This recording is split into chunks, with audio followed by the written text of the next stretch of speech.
Welcome to the Right to Reason podcast. I am your host, Robert Stanley. Today I speak with Christian apologist Aron Hernandez. Topics start with a little drama within the atheist community, what atheism really is, and then we dig into free will, the God of the gaps, defining levels of reality, objective morality, the Euthyphro dilemma, divine command theory, and C.S. Lewis. We confront the question, can something come from nothing?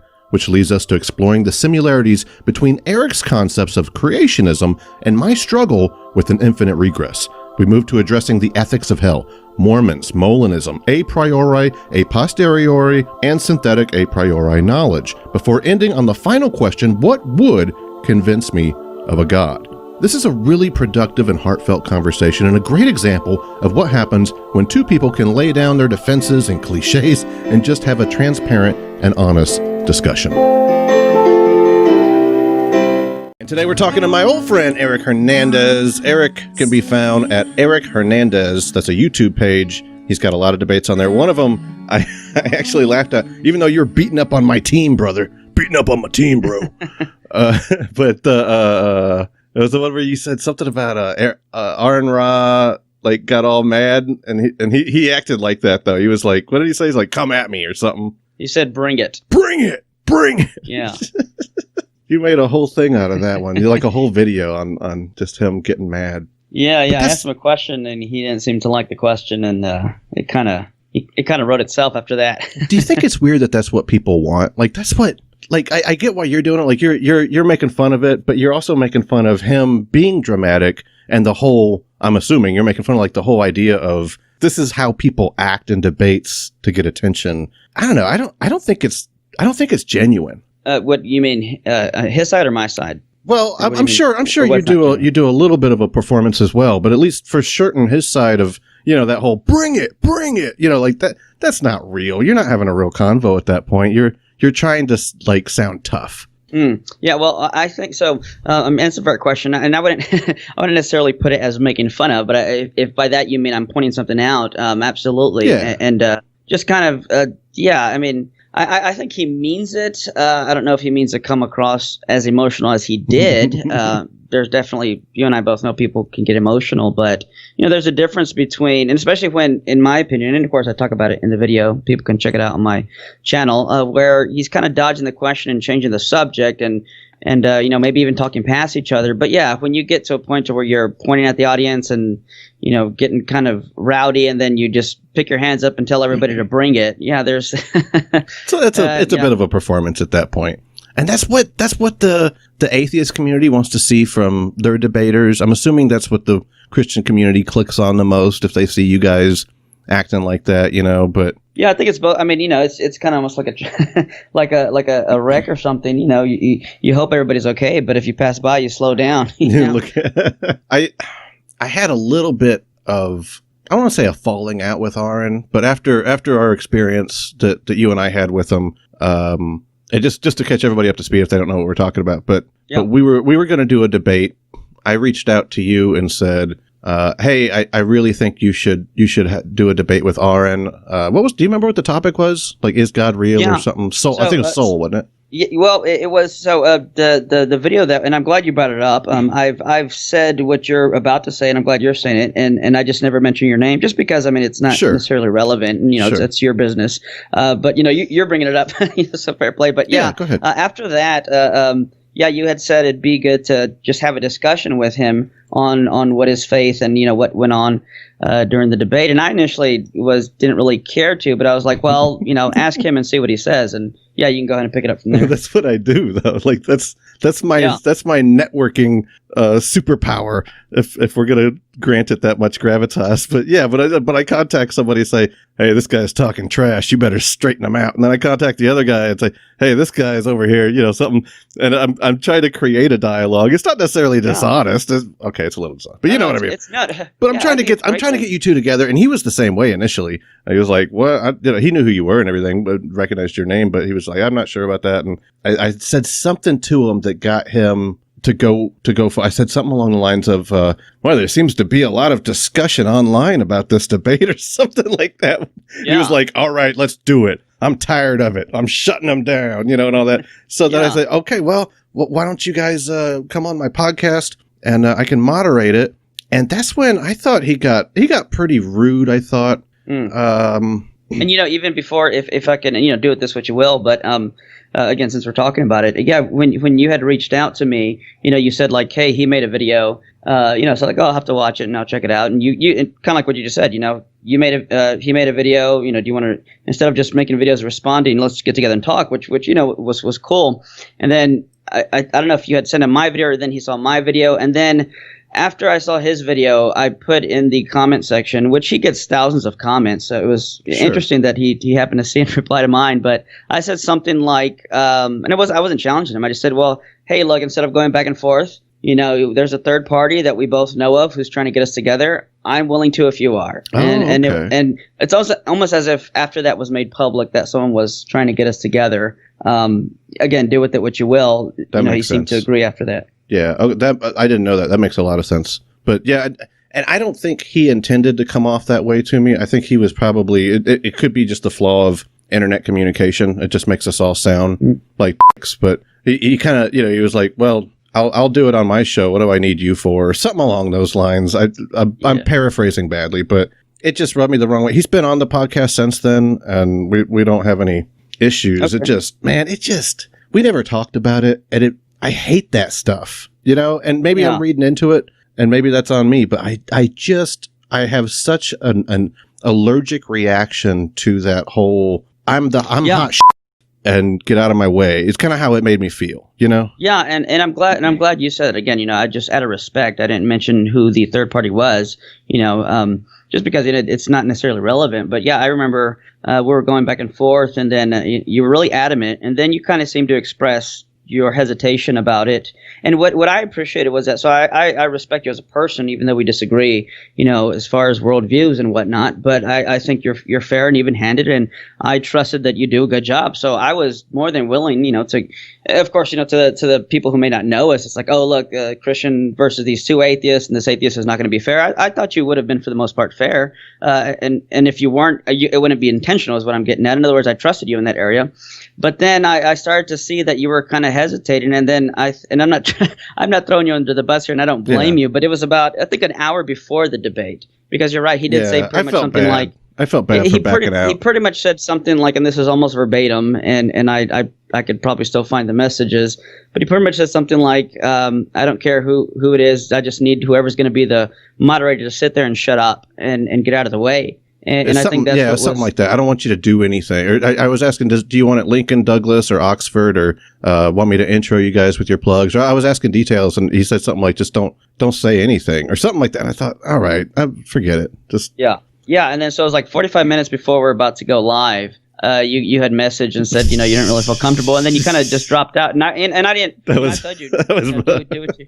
I feel again, bad not throwing you under the bus, but, no, that's fair. In other words, you were really thinking about it. And you thought that was best, and I didn't blame you. And I even asked him if hey, should I get somebody else, a third party, last minute? And he was pretty, I won't go into detail, but it's nothing changed. And then we just went ahead and did it without a moderator. And well, I guess you can tell them what you thought, how that went, that conversation with no moderator between he and I. Yeah, I think a convo with Aron, if I was going to debate him on something, I don't know of anything he and I disagree about.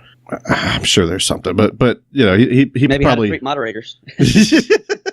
Probably, but I think I would want a moderator in that situation, because I would invest so much energy in combating the "you're going to talk over me" kind of strategy of debating. Yeah. And, that's fine if both guys are going into it with that personality, but I don't think you wanted to invest that much energy into that either. So, yeah. And, a moderator would have definitely helped, because especially when, I look back and I haven't seen it in a while, but, we're talking past each other in some points, admittedly. And then there's points where I'm trying to get clarification, and I'm saying something like, is this what you mean? And he kind of, for lack of a better word, I'll say almost took offense to the question. And he's like, is that what I said? And I'm like, no, I'm not asking because I'm trying to I'm literally asking, is this what you mean? And he's like, is that what I said? And I said, look, I'm not trying to challenge you. And the question is not to challenge you, is to get clarity. And then even that was almost like a trigger word. And he said something like, oh, you're not challenging me. You just think you're challenging me. And I'm like, whoa, dude, no, I didn't even mean it that way. And I'm just like, you don't have to get so defensive. And as I'm talking, he interrupts and says, I'm not getting defensive. you're defensive. And I'm like, okay, go ahead. If you want to defend yourself on why you're not defensive, right. I guess. But, it was kind of apparent at that point, like, a moderator would have been nicer. It's funny, listening to that debate that you guys had, I was watching it with the wife, and with every comment, I'm saying things like, oh, come on, Aron. No, don't. And the wife was looking at me, she's like, oh, so you think Eric's points were right? And I'm like, no, I disagree with all of them. I just don't like the way Aron's arguing his points. Yeah. So that's a perfect example. Right, absolutely. And for those who don't know who are listening, Robert, for those who are listening, because they're I'm guessing this. Robert's an atheist. He's not a Christian. He's not a believer. And here's someone being,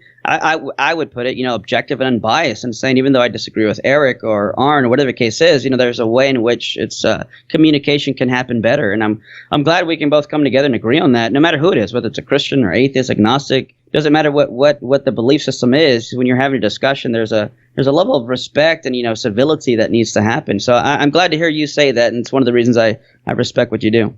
Do you guys have that in the Christian community, as far as like other broadcasters or content creators, where you've just dealt with certain folks? You don't have to name them, but where you just dealt with certain folks and you're just like, man, it makes me feel like the success that they're having with their content that they've created is they treat me differently, even though you're up there though, but still, I'm, like you talk to people on that higher level, like, have you ever talked to like a William Lane Craig or I don't know who's some of the other ones, Frank Turek, like personally, you personally, or like on a show? Like either one. Like have you ever had that experience where you feel like, I'm talking to somebody that's been, they're running at a higher celebrity status within the Christian community than I am?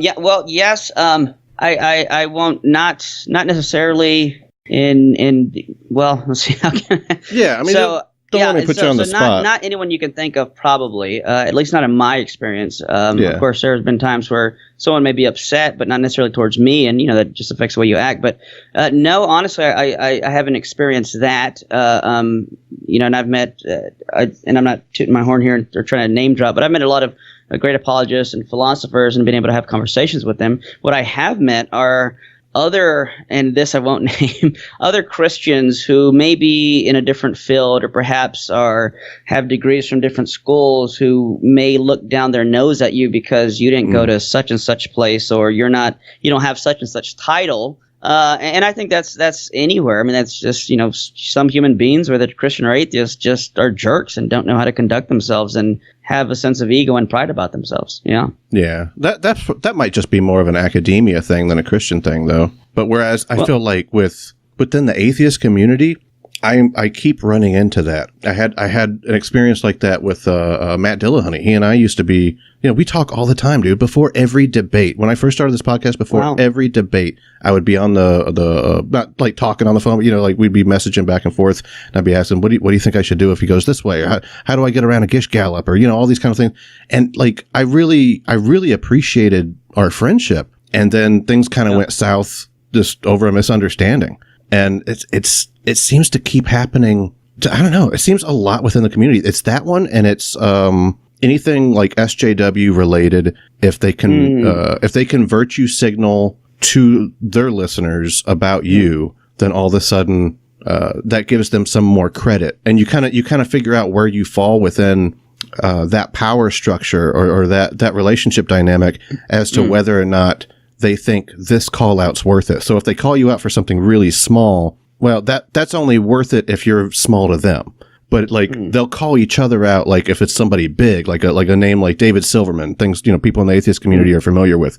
Well, we'll call him out on this big things, because that's going to be more attention to us. And not to say he wasn't guilty for whatever he was accused of, or that I'm putting all these people in the same boat. Like I've never seen Aron Ra do call out culture stuff. You know what I mean? I'm not trying to paint everybody with the same brush, but it's definitely like those are the two things. If I can call you out, or if I'm at a certain status level, I don't need your friendship, and I don't want to waste my time with you because you're not a Michael Shermer, or you're not a Dawkins, or what I mean? Like that kind of. Yeah. Yeah, I've known Matt for a few years now. We've become somewhat friends. I don't talk to him every day, but I've texted him here and there, talked to him over the phone here and there. I've never experienced that with him myself. And he's even admitted, there's a different. I interviewed him at we invited him at one of our conferences to debate. A good friend of mine, Braxton Hunter, who's doing great stuff. He's double PhD, runs a school and all that. But even then, he and in the debate, he said, there's a difference when I'm talking to someone on the phone and, on the call, on the radio call, and I can just hang up on you versus in person. And he even tells, people that, it's, you gotta be different in person. And, again, do with that what you will. I never had that with him, but I get what you're saying overall, that there can be that type of maybe a status thing that's going on in people's mindsets. And of course, I try not to psychoanalyze people if I don't have to. And there's other factors, but yeah, it's from what I hear you saying, I'm sorry to hear that. That sucks. I don't know what it is about the atheist community. If that's the thing within atheism, I would assume it's within everything. But you say you don't really see it as much within the Christian community, and I wonder if that's because, like, for you Jesus. guys, well, to some extent, yeah. But obviously, I don't think Jesus is in your heart. But you guys, whenever you're doing this is a ministry. When atheists are doing this, they're anti something. Like, we're not necessarily pro something. You could say, well, we're pro humanism. I guess so. Like the stuff that gets the clicks, or the things that anybody's paying attention to, or the names that aren't necessarily like a video on how to be a great human being to others. That's not really what that's not what atheism is. Atheism is just a acceptance, or rather, it's just a rejection of a belief. So, like, well, I agree and disagree, but go ahead. A semantic debate has begun. But to finish the point, I would like to come back to that if you think it's more of a religion, maybe. But within the Christian community, you have this mission that is larger than I'm just trying to make this point, right? Or I'm just refuting something else. You're actually like you believe you're saving people from hell. Maybe that means that if you're going to have this public persona, you're kind of treating it more professionally in that sense. Yeah, I mean, it's interesting that, that you're saying that, and I guess to some extent I could definitely agree with that. I may have worded it differently.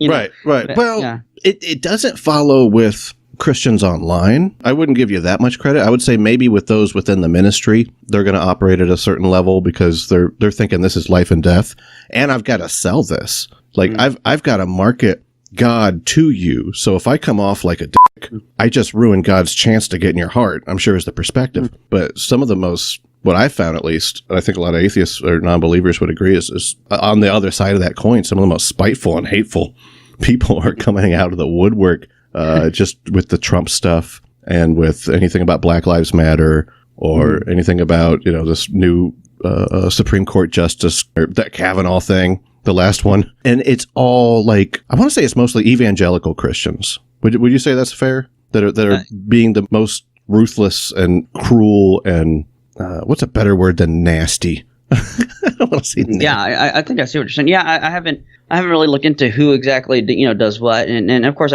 like I mentioned earlier, I try to give people the benefit of the doubt. I try not to brush with, broad strokes and whatnot. Yeah.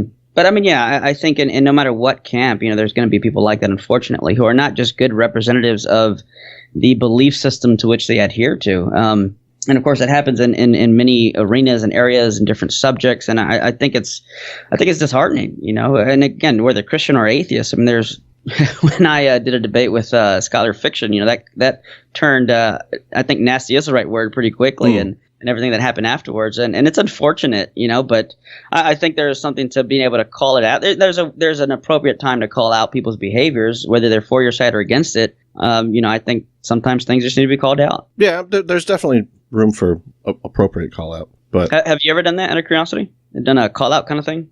I don't think so, no. I'm sure there's somebody's going to send me a link to a video I did years ago and be like, okay, that was that. I can't think of, okay, so the Silverman comes to mind. I did do a video on him, but I didn't necessarily like say whether the accusations were true or false. But did you hear about all that stuff that happened with him, or is that like a different? I've heard of it. I haven't looked into it. But just to catch you up to speed, that he was president of American Atheists, and then after that, he was president of, I think it's Atheist Alliance, the name of it. But he got fired from both of them, and he just keeps getting these accusations of him raping people or touching people or whatever. And, he says it didn't happen, and the ladies say it did. And it's just this big, it caused this big split within the atheist community. And the video I had made on it was just saying, here's a clip of him when he was on my show before, saying we should believe all women. And now he's saying you shouldn't believe all women, obviously. Interesting. That was actually brought up to him by Armin Navabi on Atheist Republic on one of his episodes where he references that conversation. And Silverman says, well, I don't believe that anymore. This obviously changed my mind. That's probably the closest I ever got. I don't get a lot of satisfaction out of just trying to say, like, I'm the one pointing at you for what you did. How dare you? Reprehensible. But I don't know. As far as the atheism being simply the rejection of a belief, are you leaning more toward that it's a religion within itself? No, I wouldn't use that kind of terminology, but I would say that okay, so since you're asking me, I would say that atheism is a belief there is no God. If you're saying, and we're talking about beliefs here, because for whatever reason, people like to jump to the knowledge question, and then it's a question of whether or not knowledge requires certainty. In my experience, that seems to be where you kind of boils down to. But when we're talking about beliefs, you have a theist who believes there is a God, an atheist who believes there is no God, an agnostic who doesn't take a position one way or the other. I think that's one definition. If you do that, though, I think it's only fair to ask that person if that's what they mean when they say they're an atheist. Sure. I mean, yeah, if someone wants to use it a different way, I'm not going to waste, quote, valuable airtime if I'm doing a debate and waste 5 minutes talking about the definition. I would just say, here's what I mean when I mean the word atheist is what I typically do. Like when I debated scholar fiction, I said, when I say atheist, here's what I mean. And if you want to use a definition, that's fine. You can clarify when you use it. But here's how I'm going to use it just for the sake of time and just kind of go through my notes and stuff. And is that a debate tactic, though? You believe there's no God rather than you lack a belief in a God. Like obviously we know the implications of what those two different, very similar but different perspectives or ways of saying that would be. Is that a debate thing, or is that something like you actually believe? Like you actually believe that I have a positive assertion that there is no God. Gotcha. Yeah. So now I wouldn't say it's a debate tactic in a sense as if at least not in the sense of a manipulation. You could say it's a tactic in the sense that rather than every time give a caveat for what the definition of atheism is, I just say, here's what I mean by that. And because when I debate someone, I'm not even, like, for example, Schuyler would consider himself an agnostic, right? As far as I understood. So my argument wasn't even necessarily towards his beliefs per se, but more of what we would call an ontological argument. And I would say, if there is no God, and I could say, if I use the word atheism, I mean, there is no God, the belief there is no God. If this is true, then X, Y, and Z would follow, but X, Y, and Z is not true. Therefore, the belief that there is no God is false. So it's like a double negation. So you can call it a tactic in that way, but it's not necessarily a tactic against a person, but more for the sake of clarifying what I mean and what I'm trying to convey in a specific argument. Like, for example, I had mentioned talking about free will in our show here, and I would argue that if there is no God, or you could say if atheism is true, and if I say it that way, if atheism is true, what I mean is the belief there is no God. So whichever phrase you want to use is just quicker to say. It saves me a few words to say if atheism is true, but again, either way, I would argue if there is no God, then free will wouldn't exist. And if free will does exist, and I would say it points to that there is a God, or that the belief there is no God is false. So because hold on. So you're saying that because free will exists, God must exist? Am I saying that back right? So yes, in the shortened version of the argument, yes. That would be the argument in like fewer steps in a nutshell. I would argue that if atheism is true, or again, if there is no God, then free will would not exist. Now, if free will does exist, I would say then it would, given the argument and the structure, then it would show that there is a God. Now, of course, there's a lot unpacking to do, and I could add some premises to the argument. But that's in a nutshell, like an argument I would use where I would say, if there is no God, here's something that would follow. And that gives you the opportunity to be able to argue free will instead of having to argue something that the atheist would find to be a kind of elusive topic, God itself, unless you're talking about a very specific one, and then he's going to try to refute Bible verses or what have you. But if you can get them down to having to defend free will, then at least you've already set up a situation where you can therefore defend God. Yeah, I'd say that's fair, because of course that's in that particular argument, it's going to revolve around the question of free will. Now, of course, the person could reject some of the premises and say, no, I think free will could still exist. There is no God, but we're still talking about free will overall. So yeah, it's a way of formulating the argument around a specific a topic that, of course, if my argument's true, would mean that if there is free will, then God exists. I wouldn't see a lot of value in arguing that free will could exist without a God, simply because I don't believe in either. But I fear that when I say that, you hear that in the same way. Whenever I say atheism is just a lack of belief, and you're like, so it's the same way when I say I'm a determinist, I think like you might add on a whole lot to that, where I really come at both topics in a very agnostic way, like you referenced earlier with your last interlocutor. Yeah, and that's fine to do that. That's why the argument isn't necessarily dependent on the person's position. Because one way I would defend the argument is I would say, well, if you're going to deny free will, here's some what we would call intellectual price tags you're going to have to pay to deny free will. And if you're willing to pay that, fine, you bite the bullet. But, I'd leave it up to the listeners. Like I would say, if there is no free will, and by free will I mean libertarian free will, that let's say you're going to give up more responsibility and what I would call intellectual integrity, meaning that you came to the belief that there is no God, or you came to whatever your position, however you want to put it, you came to that position on the basis of being free to analyze the evidence, look at the data. You're not, quote, brainwashed. You're a, quote, free thinker, as I hear the atheist community use a lot. Yes. And so you looked at the evidence and you weren't coerced or forced, or in no sense of that phrasing. You came to this position freely. Well, I would argue implies a sense of free will. And then, but if you deny free will, then you can't say that you freely came to believe or to be an atheist, however you'd like to define that term. Right. Ultimately, you have to give up your ability to make choices and your ethics. So anybody trying to say Christianity is bad and there's no free will, that seems to be quite the contradiction. Yeah. So yeah, right. I think whenever we talk free will, though, and man, it's I'm going to laugh if you're like, oh my God, that is complete gibberish.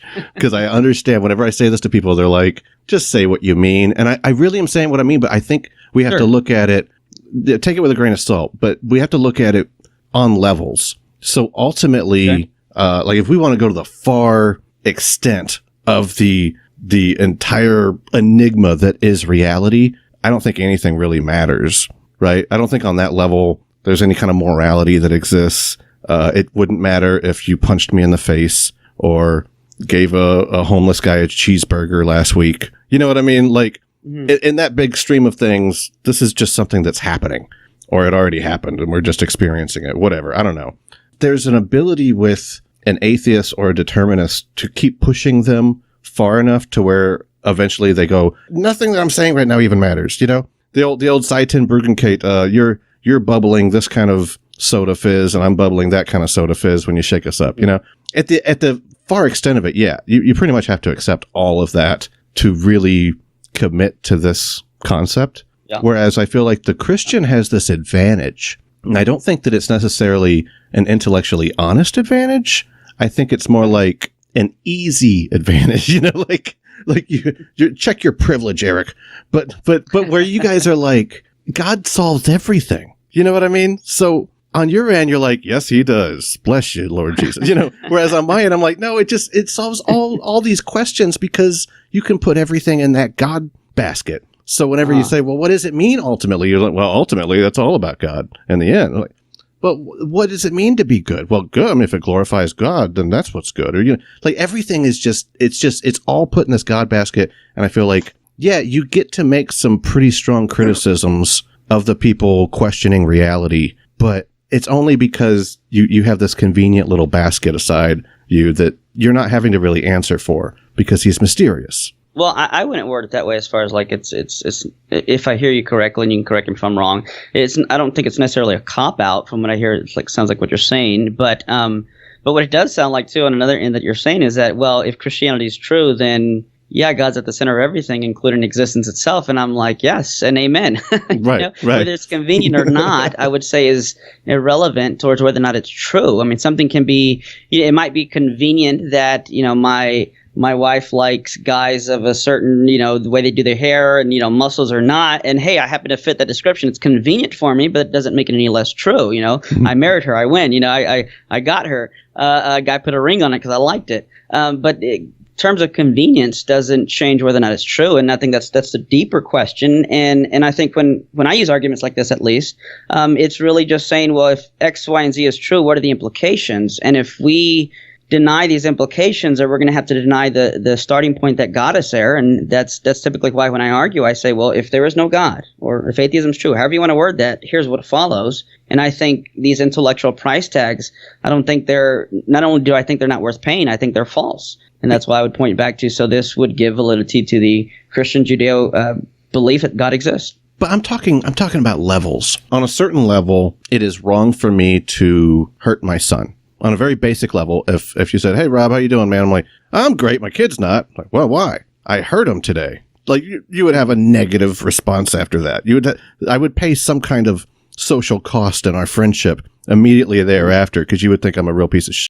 But we go to a further level, a kind of utilitarian kind of level, where I say, well, I took him to the dentist because his tooth was decayed.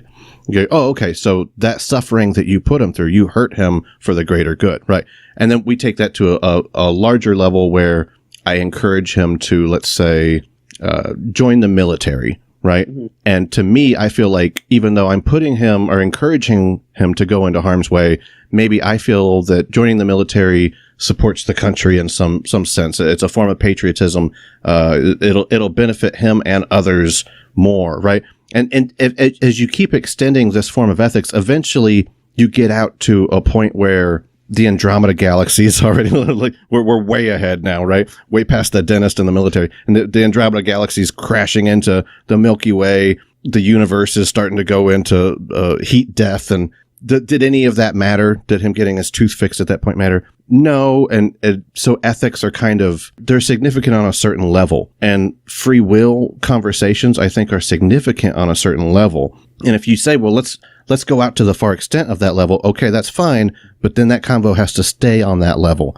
But if we're going to have a conversation about free will, I feel like we can talk about will. Like, I think we have will, but also on this level that we're discussing free will, everything that you're doing or you're going to do is a result of chemicals in your body, of course, past experiences you've had, genetics you got from your parents, the society that you grew up in. I mean, I'm sure on that level, you and I could at least agree that in that sense, there's no free will. So I agree. Yes, there are levels, right? And that's kind of so the argument doesn't intend to necessarily just say, let's keep it to this level and not look at the others. It's saying, let's look at all levels, a whole picture overall. Sure. And what you're describing is what I would say is virtue ethics, which is a well-grounded in the Christian position, virtue ethics, and of course, when there's competing moral values, what do you do? What's the moral obligation? But of course, all these things presuppose an objective moral standard, and of course, the argument from morality to God and whatnot. And then, this even goes into what William Lane Craig would call the absurdity of life without God, which I would agree with. If there is no God, there's no objective meaning, no objective purpose, no intrinsic value. There's on a big level, but not necessarily. You see what I'm saying? Like, I'm an absurdist in the Camus sense of absurdism. That's on a huge level. On this little level, I'm happy being Sisyphus pushing my rock. But I know it doesn't really, really matter. But if we jump from level to level, it's almost like, it's like conflation of terms, right? But it's conflation of levels, where it's like, well, if we're going to talk on this one, let's stay on this one. If we're going to go to number 2 or level 2, okay, let's stay on level 2. Like, we can talk about all the levels, but we can't jump back and forth, because then no matter what I say, where I say, well, of course I love my daughter. And you go, well, I mean, what does that matter if there's no free will? Well, I guess in that sense it doesn't, but that's level 6, man. Like, what are we talking about? Yeah, and that's why, in philosophy, we try to use specific words and terminology, and that's why there's a distinction between objective morality and subjective morality. I'm not arguing you can't have subjective morality or positions, but that's literally the highest level they could amount to. I've heard Dr. Moreland give the illustration. Say you're playing a game. Now here are my words. The illustration he uses is Monopoly, and I'm going to paraphrase to use it for myself. Let's say if there's no God, life's just like a Monopoly game. Sure, there are rules within Monopoly, and while the money has no intrinsic value within the game, sure, there's value. But I mean, if there are no, but if ultimately at the end of the day, no matter who wins or loses, we're putting that bad boy back in the box and putting it under the bed or back in the closet. Yeah, it has no overall objective value if there is no objective value. And if life's a Monopoly game, I mean, you take your turn, roll the dice, and I eat a sandwich, watch a movie, and then roll the dice and then flip the board over. I mean, it ultimately doesn't matter. So you could say on one level, it gives us entertainment, gives us some pleasure, but it's more of on a subjective level, not on an objective overarching level.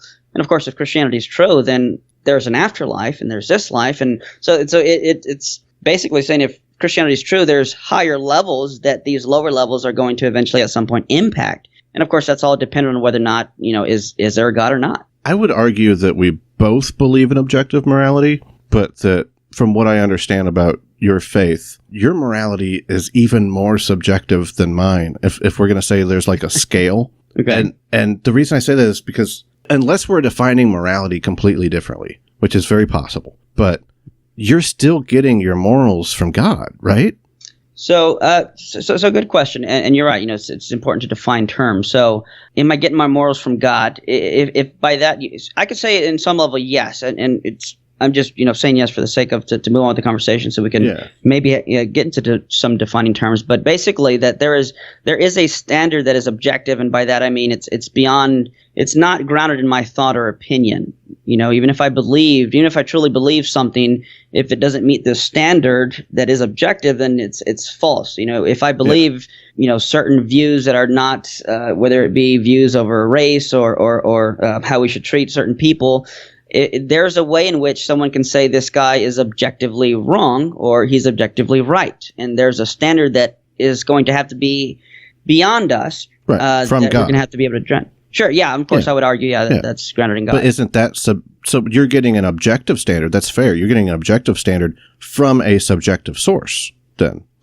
So I wouldn't. So why would that be subjective? Maybe you can define what you mean by subjective. Because it's his decision as to what's right or wrong. I'm assuming you're along the lines of divine command theory, where if he says flooding the world is okay, then it's not bad to flood the world. If he says go and rape and pillage the Amalekites, well, you probably wouldn't agree with the rape part, but at least kill them all, right? That's fine. But if I say it, it probably wouldn't be okay, right? Because I'm not defining your objective morality, but whether I say it or he says it, that's still subjective, in my opinion. So, subjectively speaking, a few things to say. A few things to say here. So first, the question is whether or not there is objective morality. And if we both agree there is, then that's going to have to be grounded in something. On top of that, I would say, a few things to be said here. So when you look at something like virtue ethics or maybe even utilitarianism, you guys love your virtue ethics. I'm sorry? I'm sorry, I shouldn't interrupt. I was laughing. I was just like, you guys love your virtue ethics. It's the craziest thing in the world for me that Christians would support any of that Aristotelian kind of thinking. You know what I mean? Like, it's just, I don't know. I'm sorry. I interrupted you. No, it's okay. I don't know what you mean, but no, I don't mind the interruption. Okay. So if you have a being that is omniscient and knows every possible outcome and knows the result. So, for example, the example you gave about with taking your son to the dentist, and let's say your son was so young that he didn't understand why you would take him to a place that's going to cause pain, but you knowing more than your son, there's something to be said about your position of making decisions versus his position of wanting to make a decision. Mm-hmm. On top of that, I would say if God is omnibenevolent, all the omnis, and he is the maximal greatest conceivable being that could possibly exist, if this is the case, if we're granting it for the sake of argument, then there's something to be said about the decisions he makes. Now, I wouldn't say or call these subjective or arbitrary, because again, this goes back to if he is a maximally great being, then it would be logically impossible for a perfect being to command something that is not perfect. So the question becomes, are these commands that we're looking at, is it the fact, there's a few options. You could say, well, maybe this part of the Bible, we throw this part out. Or maybe we say, okay, yeah, that was wrong. God should have done that and you slap him on the wrist. Or maybe there might be some third factor that may not even be available to us that would explain something similar to what you're saying about taking your son to the dentist. And there's something to be said even about positions of authority. I know now that using a cop illustration might not be the best one, but just all things being equal, let's say you have a cop who's genuinely a good cop. If the cop says, hey, you can't do X, Y, or Z, well, he may be able to do that even if we can't because of the position of authority that he's in. If I would never do this, but if I slapped you, we may get into a scuffle and, there may be a fine, there may not be a fine, who knows? But if I were to slap someone in power, like say the president, whom again these are horrible illustrations for this time. I see what you mean, though. Yeah. Yeah. Nevertheless, the punishment would be more severe because of the action and who it's against. So with all these factors being considered, yeah, I wouldn't call it subjective, though I see why you would say something like that. But it's still going to be a standard that, of course, that are going to have some underlying assumptions that if we were to argue it, I would have to unpack. But overall, that would be what, I would say. Yeah, go ahead. Where does it come from then? So it's got to come. I don't want to just straight up Euthyphro dilemma here, but I don't understand how it's not subjective if it's from God, unless he's getting it from somewhere else then. And then that would be the objective morality. But if it's coming from him, it doesn't necessarily have to be arbitrary, as you'd referenced. I can have a subjective opinion that's not necessarily arbitrary. I feel a certain way about communism. Sure. That's not an arbitrary reason for why I feel that way, but it certainly is a subjective feeling, So are you getting your morals from God and God has created them subjectively, or is God getting his morals from somewhere else and that's what's objective? Yeah, or is that just altogether a false dichotomy, maybe? Right, which is basically the Euthyphro dilemma, which you're giving out, which is fine. Or the option is that it's grounded within his nature. He himself is the standard, and the reason I would say it's not subjective or arbitrary is because it's if we take the conception of God as a maximally great being, then his standard is not going to change in the sense that, in other words, he's not going to. If he's perfect, he's not going to command something that's not perfect. Now, there's a difference here. I think a distinction that needs to be made is between moral ontology and moral epistemology. Moral ontology is a reason for which there is objective morality in the first place, that it's grounded in something. Moral epistemology is how I come to know them. So there could be something that is moral or immoral that I may not have knowledge of until, let's say, God tells me this is moral or immoral. And that would be moral epistemology, but it's not getting something subjective just because it was something conveyed to me by God. Now, I think even in the bigger picture, so let's look at something like a disease or dysfunction, right? Because here's another argument I would use using morality to point to God that, and I'm just giving you the rundown. We're just kind of scratching the surface, kind of laid back talk. I'm loving it. So if I say a child being born, say colorblind or with some sickness, we call that a disease, which is literally it's a disorder. It's out of order. There's a dysfunction. But these terminologies, these notions imply a proper function, a way in which things ought to function and flourish, which implies what we would call in philosophy a teleology, a goal, a purpose. But of course, this implies that there is a purpose, a goal, a teleology, a framework within nature itself that was that in other words, basically what I'm getting to is if you're talking about something being dysfunctional and there's a proper function, if there's a proper function, there's a type of teleology to life, which would imply there's a design plan, which would imply designer. So to even think about these things, I would say is going to have to presuppose some objective meaning, purpose, and value to life. And of course, I'd go back to the argument and saying if there's no God, we don't get that. So in a nutshell, I could say if dysfunction exists, therefore God exists. But if there is no God, then nothing's a dysfunction. It's just something that we don't prefer. I want to talk about this. Before we go down that road, I was asking you, do God's morals come from him or does he get them from somewhere else? You said it was God's nature, and I've never understood this argument. And maybe you can explain it to me. This is one of those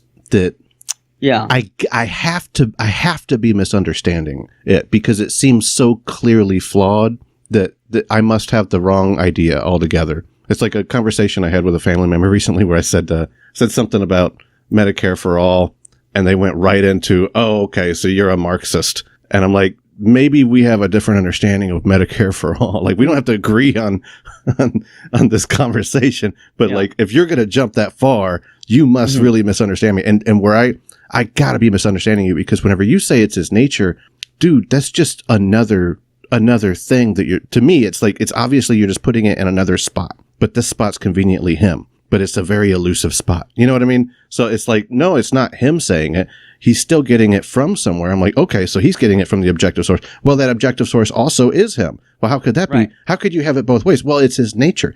Well, so he's pulling it from his nature. So his nature is objective, but not him. And the whole thing sounds a little, I don't want to say ridiculous, because I'm not trying to just be like I this, get you. You know, yeah, I hear you. It makes no sense to me. This is it's always good that when you're looking at arguments, there's obviously implications to other arguments and positions within the system itself. So when I say it's God's nature, I'm not necessarily pushing back the goalposts, which I think you might be implying, which is fine. I'm saying that, so a few things. One thing I could say is there comes a point to where you hit bedrock when you're asking, where you're no longer asking necessarily why questions, but at some point you stop at the why, and then it becomes what questions. What does it mean for, maybe like what you're asking, what does it mean for it to be grounded in God's nature? An illustration I've heard William Lane Craig use is, he says that you can objectively judge the sound of a recording by how closely it sounds to a live music, like music being live, sure. A live orchestra. And then you say, okay, so I'm going to judge this recording based on how it would sound live. But then you say, but how do we judge the sounding of a live orchestra? Well, that's just what we're using. Or I think it was C.S. Lewis who used an analogy similar to what I'm about to say, where if I took you and 3 other people to the top of the tallest building in New York, and I said, we're going to do a contest, who can draw a picture that looks as close to the New York skyline as possible, then I would judge the picture based on the New York skyline. But it would kind of become absurd to ask the question, yes, but by what standard does the New York skyline look like the New York skyline? Well, no, that just is the standard. So we're no longer asking, why is it judged this way or that way? But then it comes to a bedrock to where you say, what does it mean to judge it by this, that, or the other? The second thing I'll say, then I'll let you push back if you want, is this also brings to mind the argument from contingency, which basically argues that everything that exists is going to have an explanation for its existence. And that's going to be in either something contingent or by the necessity of its nature, or by something necessary. So, in other words, and I'm just, again, running through the arguments, to unpack the notions of necessity and contingency, just for the listeners and whatnot. Something's contingent. Let's talk about truth. The fact that ravens... It's true that ravens are black, but it's not necessarily true, right? They could have evolved to be orange or to be, different colors. But contrast that with a truth like the number 2 is even. That is necessarily true, which means there was no world or time in which it could have been something other than even. No matter what side of the world, what side of the galaxy, it's always going to be even. So that's just to unpack the notions of contingent and necessary. When we look at existence, we could say that my existence is contingent. I didn't have to exist. But then I would have to explain my existence by pointing to something else. Let's say my parents, but they're contingent. And again, I'm just giving you the ballpark, the small rundown version. When we look at existence, if we have contingent things that exist and we can only explain them by other contingent things, there's going to come a point in time to where for anything at all to exist, there has to at some point be something that was necessarily existent that could not have failed to exist. And that is the reason for which any and everything exists in the first place that's contingent, and I would say namely God. So I'd say God is a reason for which anything and everything exists, and everything that exists owes its existence to God in one way or another. Now, I would couple that with the argument from morality and say that there has to be a necessary stopping bedrock point to where we would say this is where the grounding lies, and then it no longer becomes of, but why X, Y, or Z? And it's more of a question of, well, what does it mean for X, Y, and Z to be moral or immoral? I don't know if that helped. It does. You lost me whenever you said at some point things have to stop being contingent. I don't know that reality isn't, what's the term? Where an infinite regress. You know what I mean? Like, I don't know that things just haven't always been, and that being is the only state that exists. It almost seems like that would be a priori true, right? Of course, being is the state that exists. The reality of the fact that there cannot be nothing. That nothing can exist, because that to truly be nothing would mean there is no existence. So therefore, there must always have been something. And so I feel like in that sense, we would agree that something can't come from nothing. Neither of us are going down the Krauss route with that. But you just add in, you kind of violate, like the shortest answer is probably the best one if you add in more to it. Yeah. I feel like you're violating Occam's razor, where we're both agreeing with the same concept, but you're adding in a God. So, and at that point, I don't know that that's gonna ultimately explain the Euthyphro dilemma any better. To just bring it all the way back, but we kind of got off of that. Yeah, well, so it's meant to be coupled with because your question was, well, why, how does it not subjective? And well, if something's necessary, then I would say it's not going to be subjective. So it was kind of just like an addition to what we're talking about. So Occam's razor is used usually as a tiebreaker when you have two competing views and they both seem to be plausible or have equal amounts of evidence to it. But I don't think this is a tiebreaker here because I would argue that there cannot be an infinite regress of past infinite events, because today would never get here. So that's part of the way I defend the premises or defend the argument that I just articulated. So I'm glad you brought that up. But yeah, if the 100th domino falls, it's because of the 99th domino, because of the 98th, and so forth. Maybe an easier illustration is, let me ask the question this way. So how many numbers would it take for you to count to infinity? And what number do you stop amount. at? Right. Now, would you agree with me that you can never count to infinity? You're never going to reach it and cross it. Not the concept of it. No. Right. So in other words, there would never be like, okay, it's been 386 years and I finally counted to infinity. No, it's never going to happen. So if you can't count to infinity, the same would apply inversely. You can't count down from infinity. So if we take today as 0 and yesterday was -1, at what point in the past if we're going to say there's an infinite past, well, we're never going to get there. So if you never get there, then you could never get started, because it would be like trying to jump out of a well that is infinitely tall and bottomless. Mm-hmm. Not only could you never cross it, you couldn't even get started. Yeah, it's a mind blower, man, for sure. Because I don't know how that could be ultimately explained, but I also don't know how something could come from nothing. So that would be, I don't want to call it cognitive dissonance, because it's not like it's causing me frustration, but existential angst, maybe. If we're going to try to really narrow it down, sure. And here's the cool part, though. If you think about it, when we're arguing ethics, we can go back and forth all day, right? And whenever we're arguing, I don't know, politics or whether or not Jesus really existed, like those are totally different conversations, I think, than this one, because I think this one's special, where when you put a Christian and an atheist, how's that? I said, oh, thank you. Well, because you're special. Well, this topic for sure is what I meant, but the conversation is well. No. But yeah, because it's almost faith-based in the end. Or I don't even know if faith is the right word, but it's something similar to faith, where it's there's a certain point where you hit a certain necessity to stick to your guns. Where I say, look, I don't know how. I feel like mine's a little bit more agnostic than yours, but we're both having to stick to this thing of where did it all come from, where I'm saying, I have no idea, but I know it couldn't have come from nothing.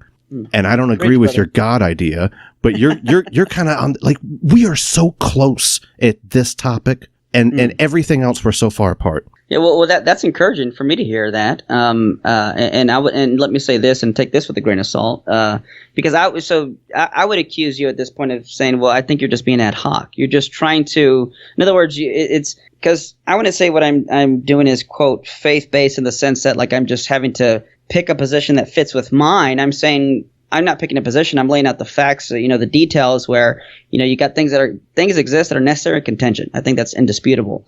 And when you follow the logic to its conclusion, I would argue that it points back to the fact that for anything contingent to exist, there's going to have to be something that existed necessarily. Now, whether you want to call that God or not is a different, separate question. Of course, I would. And then there would be other arguments and more unpacking I can go into. But I think you're onto something there when you say, yes, assuming you agree with that notion that there's going to be something necessary. If not, then that's a different discussion. But yeah, it does come down to nothing. If something isn't going to come from nothing, and we have things here that are contingent, then it points back to something necessary.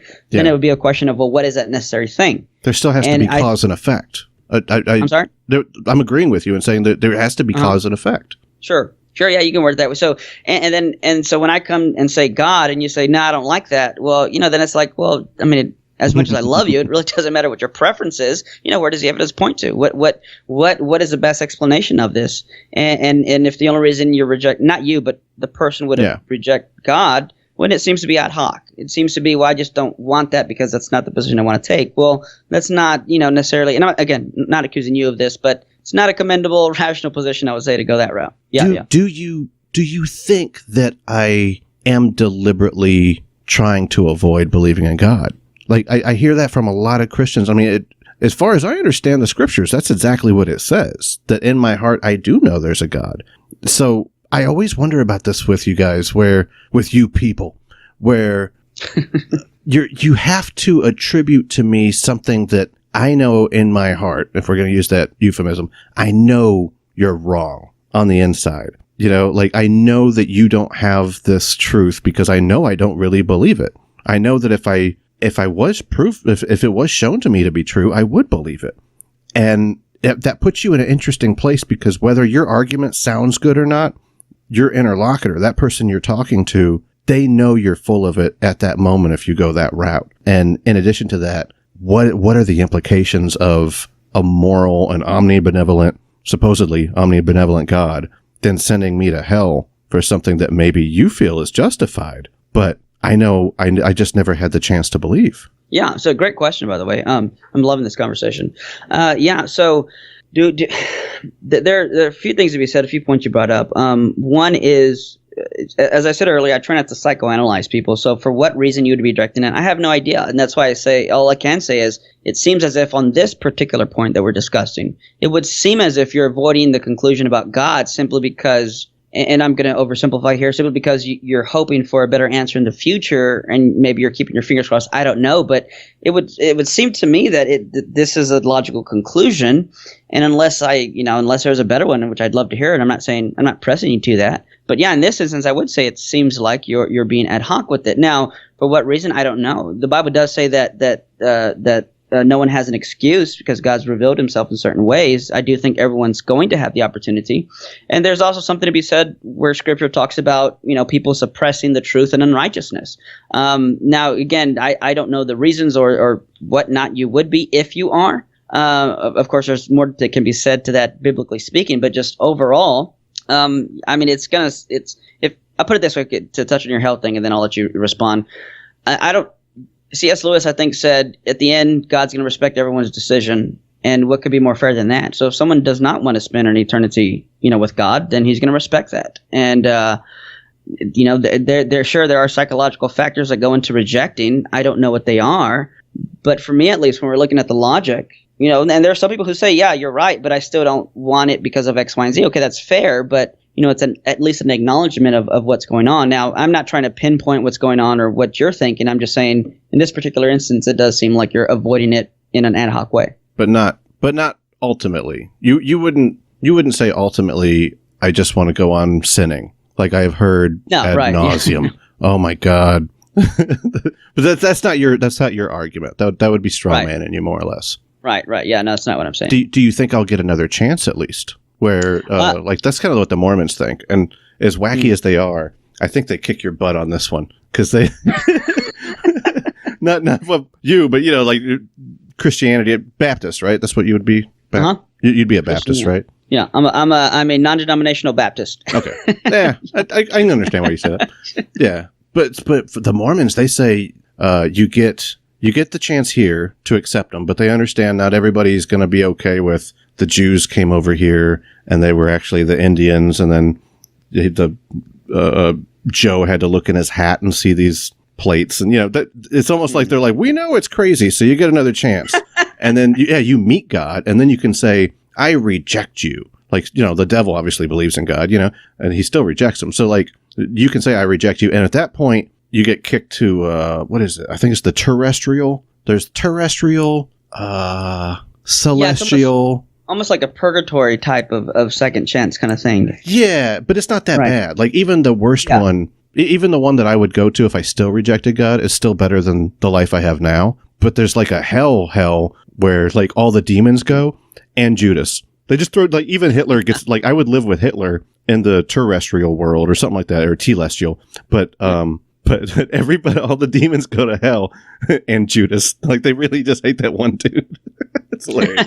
Anyway, I got totally off topic. But like, that one would be cool. Do you think it, obviously you're not a Mormon, but do you think like I'll get a chance? I'll get to look at God and say, no, put me up at the gates of hell and I won't back down, kind of thing.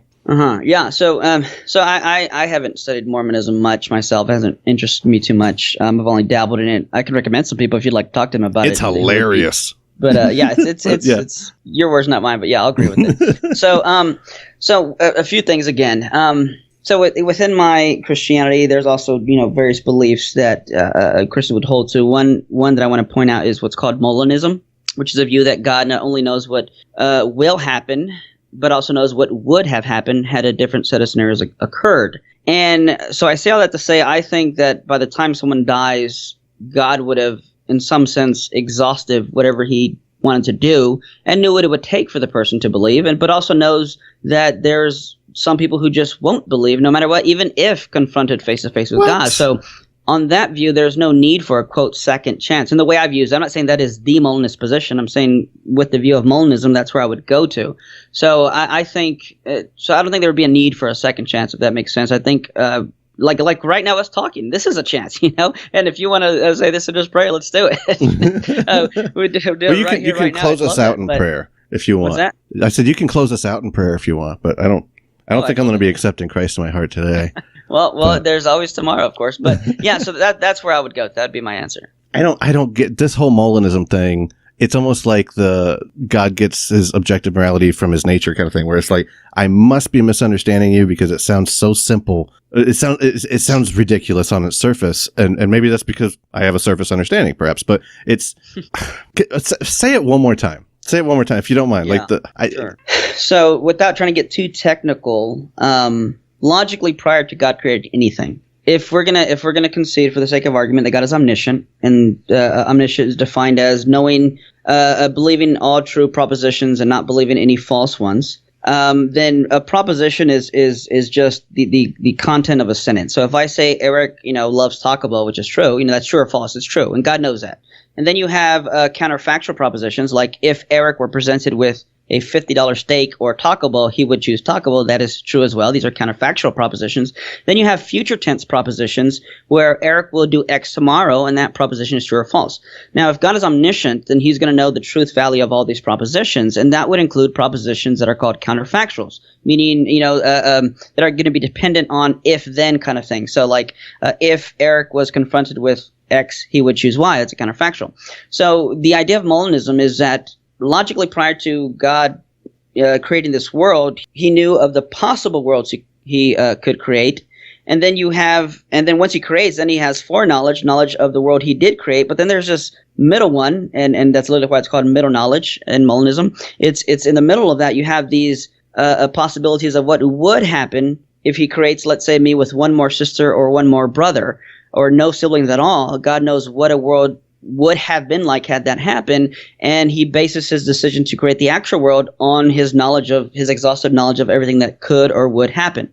So that's in a nutshell the idea of Molinism, and how that applies. That could apply in various ways, as I did in our conversation here, but I'm curious as to what part of that you would find impossible. Because the whole justification for me going to hell in the first place is the fact that I have free will. But now you're saying the people that do go to hell, those are the ones that God knew no matter what he did, they wouldn't have accepted him. It seems like a total contradiction logically. Before I try to give a swing at that, where's the contradiction logically? Because I always like to say God knows what it would take to make me a Christian, and he hasn't done it yet, right? Mm-hmm. So that's kind of like my simple answer to a Christian when they say, well, do you believe him or not? No, and it's actually up to him whether or not I believe him. But you then say, yeah, but God already knows that there's nothing that would convince you. And that means I'd never had the free will to choose him. So I see what you're getting at and where the confusion might be. So first, I'm not saying that is the case with you. I hope not. I'm saying that on the Molinist view, this is a possibility, and I do think it's the actual case. But it's not so much that, in other words, when you say it's up to God, I would say, well, not necessarily. Of course, I'm not a Calvinist. I would say it's up to you, and God can do what he wants to do. He would desire to, of course, to have you and whatnot. But at the end of the day, it's your decision. And when you say God knows what it would take, yes, he does, and he would also know that there are in fact some people, I would say, on my view, that there are some people who, in fact, no matter what, they wouldn't change their mind. Like you said earlier, Satan knows far more than we do, and knows God and has seen God, quote, face to face, and has still rejected him. But I wouldn't say he didn't have the free will to not reject him.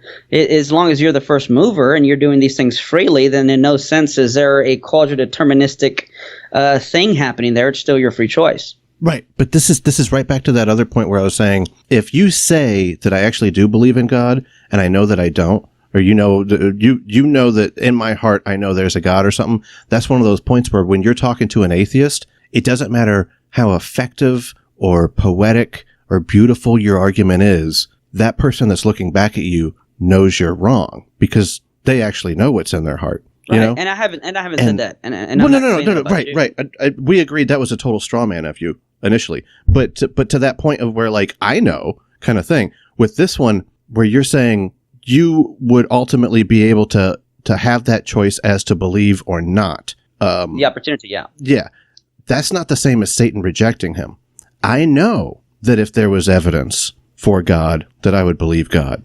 If it was at least effective evidence to me, we could at least put that caveat on there, right? So sure. So this is interesting. But maybe we can get into this. I'm sorry for the interruption. No, go ahead. Before, so let's. I'd be curious to ask you on that. What kind of evidence would you expect, or what in your mind, what would it take? I hate to be redundant, but I don't know. But God does.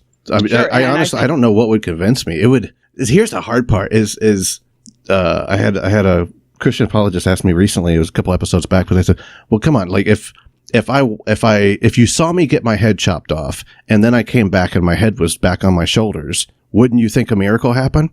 I was like, "No, I think you fooled me." You know, and he's like, "Well, I mean, what then could convince you?" Because he was referring to the resurrection. Like, look, the tomb was empty. Of course, Michael there's. Ancona. Huh? Yeah, Michael. That was so. Michael Ancona, who's a friend of mine and also a scholar. He brought that up to Dillahunty in a debate. And was it the head chop off thing? Yep. Well, that's where the guy must have got it. That's so funny. Yeah. I didn't think it was a very persuasive argument. I figured he just pulled it out of his butt at the moment. So shameless plug here. This was at our Texas Baptist Unapologetic conferences that we do. We do 3 every year. Anytime you want to come to one, let me know. I'll get you in. But So it basically, if we assume for the sake of argument that that the head was in fact chopped off, it was and you could verify that. Uh-huh. And then a few days later, the head's back on. The guy's alive. That's kind of more where the question lies. You know, what would you believe a miracle happened? And I think here is where, and I don't want to accuse you of this. It may apply to you. I don't know. But it's like with some atheists and skeptics I talk to, it's like the level of skepticism is turned way up when the implications are God, but when the implications are something else, they kind of turn it down. So I think you could come to a place where I'm just saying, I think it is a bit of a cop-out to say, well, I don't know, but God does. Well, sure, but you could spend some time introspecting and think, well, this would convince me. If you can't think of anything, then, I mean, and I don't want to ask this in a pejorative, negative way, but, well, how deeply have you thought about what would convince you? If anything, I don't know. That's fair. That is a kind of a blow-off response. You're right. This is why I like you. I like that you're honest. I like that we can talk. Thank you. Well, no, it is. I think it's an appropriate angle to take it. It's not answering the question, but it is presenting a good point. But you're right. It does blow it off. What would convince me? I mean, let's do the head chopping thing, Case. I mean, what would you think of that? Yeah. See, that was where I was going. But this isn't to answer your question. This was letting you know how my brain would work in most scenarios, which would make it difficult to believe in God, as I would think I was either fooled or something there must be some natural explanation for this. And why do you go there? What kind of pill did I take before that? Or what have you? Like something. I would look for natural explanations, and at the point that I didn't find one, I would probably say, well, I just don't have enough data to understand how that occurred. And I do that with a lot of things. Specifically, one we just discussed. Infinite regress. That's the only explanation available to me that seems aside from God. Yeah, aside from that, that's crazy. But you know what I mean? Like it's aside from that one. But to the point of what would convince me, it definitely couldn't be put into an experience. And I think that's a fair thing to say. There's no one experience that would convince me, because that would be almost as naive as to say what one experience made you fall in love with your wife, or what one experience turned. If you ask me, Robert, what experience made you an atheist? I don't have one. I can tell you like the most significant maybe, but so it would have to be a lot of stuff. It would have to be a life where I don't see contradictions within whatever book I'm referencing God with. There would have to be. It'd have to be. I would think. Now, this one seems a silly thing to say, but I would think it would have to be a different reality altogether. For me to be convinced at 37 years old that the world around me was created by an omnibenevolent, all-powerful, omniscient being is so preposterous, Eric.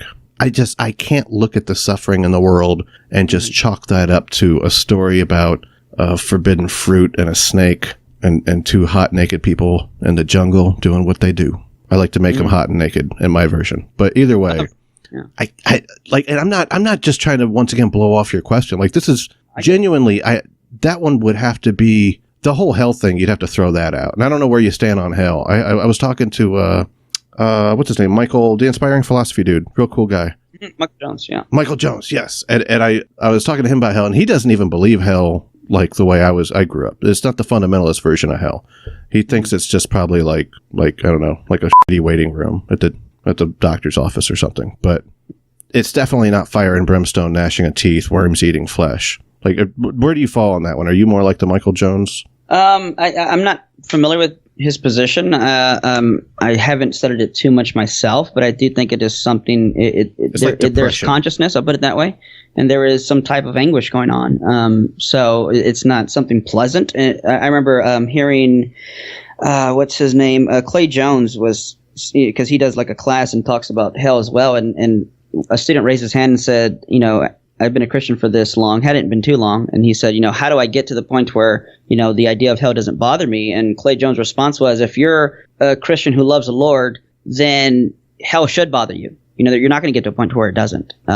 So it's not one of those things where, it's convenient, whatever. Yeah, it's if Christianity is true, it's part of the ball game. It's a reality, and it's nothing that the Christian necessarily rejoices in. But I like that you brought up your wife, because that's kind of going back to the what would it take, and I'm glad you said that it wasn't just one experience, and that's good. That's fair. I hear you there. I agree with you there. But I'm sure you could point to some things that happened. And there could be other explanations to that, but there was experience. There was some type of evidence that, even though you didn't have all the answers, like you're not omniscient, you didn't know what she would be like after 2 years, 3 years, 4 years, 5 years of marriage, but you got to a point to where a decision had to be made where you say, I have enough, not exhaustive evidence, but enough evidence, enough experiences to put my, quote, faith, trust, confidence in marrying this woman. And you made that decision. I would say the same applies with God. The other thing you mentioned were about Bible contradictions.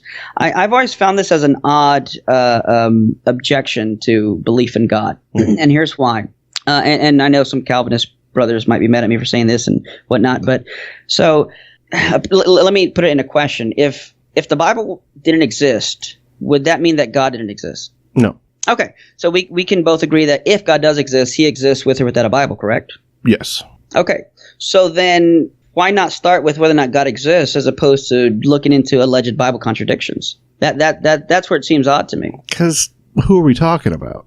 God is a very mysterious term, a very vague term at least. So if we're talking about the God of the Bible, then you kind of need a Bible. But yeah, God could be. I think Anselm, summed it up nicely as the maximal great being. Which is a concept that he created to defend the Bible.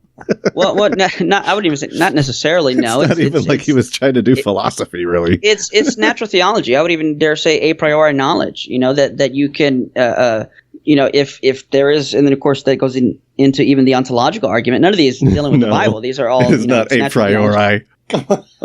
What's that? I'm upset that you said it was a priori knowledge. It's certain the existence of God is not a priori. You could say synthetic a priori in the sense that the word itself means that thing because like you're using that word, I guess. But what I meant by a priori is this isn't something that's going to take quote because so you have a priori and a posteriori for those maybe listening not familiar with the terminology. So the number two being even would be a priori. I don't have to go out and investigate and look at every instance of number twos, if you will, and see whether or not they're even. That's something I do without moving off my couch. Whether or not it's sunny or raining outside, I have to get up off my couch and go investigate. That's a posteriori. All I'm saying is that if God exists, then the concept of God, especially as a maximally great being, is something that can be arrived at a priori. I don't have to go out and, quote, investigate the world. Now, I'm not saying you're not going to investigate the world. That's a different question. But my point is that conception is what I'm saying. Whether you believe it or not is a separate question. The conception in and of itself is not a confusing notion. And that's why I said it could be a notion you come to a priori. I completely disagree. The maximally great being concept is a priori in the synthetic sense of a bachelor's not married Not in the sense of 2 is even. 2 must be even. 2 be 2, right? It's not defined within the word itself. Mm-hmm. You know what I mean? When you say 2, it's not like you said even 2. You know, like just the word 2, that has to be even. But like if you say, what's another example? I'm sure you know a million of them. Yeah. Like the Bachelor and that's one. That's kind of what I'm getting at. As you you're understand defining the notion, it in the term. So it's not like it must be true. Well, see, I haven't said that, and that's kind of my point. Is I'm not necessarily saying it must be true. I'm saying to grasp the notion isn't confusing or mysterious. You can grasp the notion and still reject it. I can grasp the notion of what it means to be a unicorn, but it doesn't mean I believe unicorns exist. So I'm saying, if we ask ourselves, what does it mean for there to be a maximally great being, and we can talk about it, and once we've kind of arrived at the something, concept. Say, okay, now. Yeah. Is this maximally great being? Does this maximally great being exist? And of course, that goes right into the ontological argument. But that's a separate question as to whether or not it's a quote confusing or mysterious notion to begin with. Okay, that was unfair. I thought you were saying that it must therefore exist, but you were talking about the concept of it. Right. Yeah, I can entertain that concept for sure. Right. Yeah. And so that being said, then after that, you can come to the notion of whether or not it exists, and I would say the Bible, for me, and without at the risk of getting in trouble here, it's more of a secondary issue, because of the fact that, as I asked you, God, a maximally great being could still exist even if there was no Bible, or if there were quote errors in the Bible. That's an entirely separate question, but I think that puts the cart before the horse when the real question is whether or not such a being could exist or does exist. I would agree with that. It doesn't.